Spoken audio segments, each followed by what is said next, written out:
Okay, so here we go. I want to build a simple linear regression model that will be able to predict student scores based on the hours that they actually studied. So I've got the data I found it from this link here. I'm gonna attach it on the comments. And so how I'm gonna go about this, I'm gonna start by importing my pandas library, and this is for reading my data into the program. And then from then I'm just gonna do my datasetter.head function just to have an overview of my data. How is my data looking like? As you can see, we've got the index there, and we've got hours there, the hours that the student actually studied based on the historical data, and the scores that they actually obtained. And as you can see, a student who studied 2.5 hours obtained 21, let's say, percent. I suppose this is in percentage. And the student who actually studied 8.5 hours actually obtained 75%. So you can see that there's some relationship already there in terms of the more the student studied in terms of hours, the higher the score they get. Okay, and then I'm also gonna import my matplotlib library, the pyplot module as PLT, so that I can do some visualization of my data. So my first visualization was actually a scatter plot, as you can see, and it quite visualizing this data very well. As you can see, I've got my independent variable there that is actually hours that student studied, and my dependent variable that is actually scores. So as you can see already, there is some strong relationship there, and it's a positive relationship. As you can see that the more the student actually studies, the more the score they obtain. So from then I actually just splitted my data into X and Y variable. So I assigned my hours into X variable, and then I assigned my scores into Y variable. And then from there I just did some .head function just to see the overview of my data as well, according to the assignment I did here. And you can see that it assigned it very well. There is my hours, and there is my scores. Okay, and then from there I also want to do some splitting of my data. I don't want to train this model the entire data set that I have, because that wouldn't be very wise to do for the module accuracy. I don't want to test this model with the same data that I actually trained it with. So I'm going to use the scikit learn library. The module is model selection to import train test split, so that I can split my data into xtrain, X test, Y train, and Y test. And then the size of the splitting, I'm actually going to use 20% true.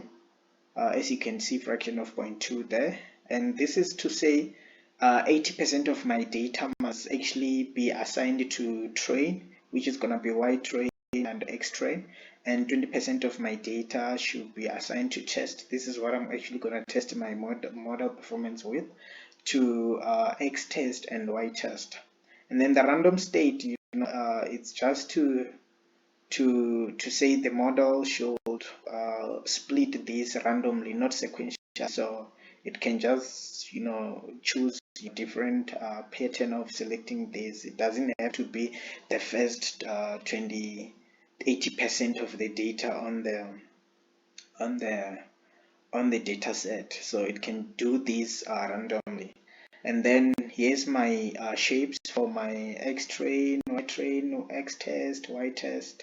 As you can see that 20% is assigned to X test, 20% is assigned to Y train, sorry, X train and Y train, and 5 is assigned to X test and Y test.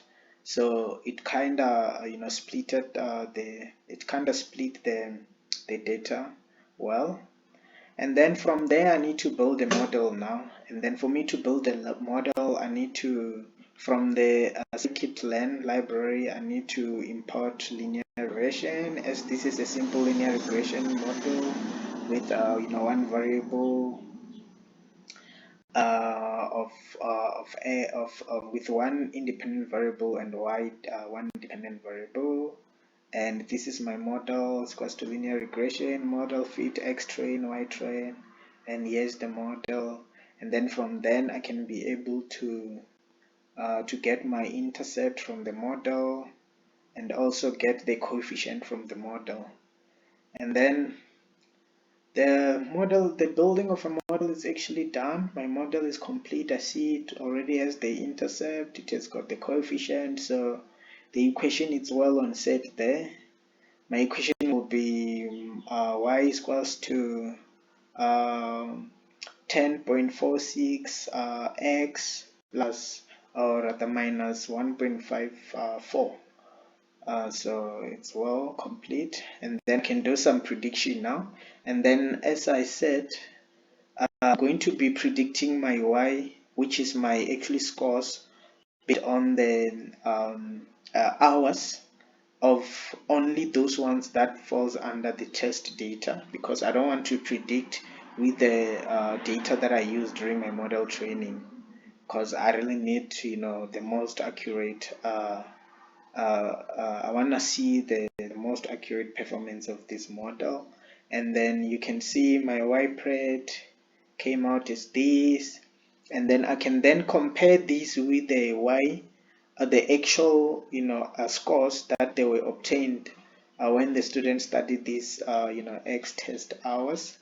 And you can see that for students who studied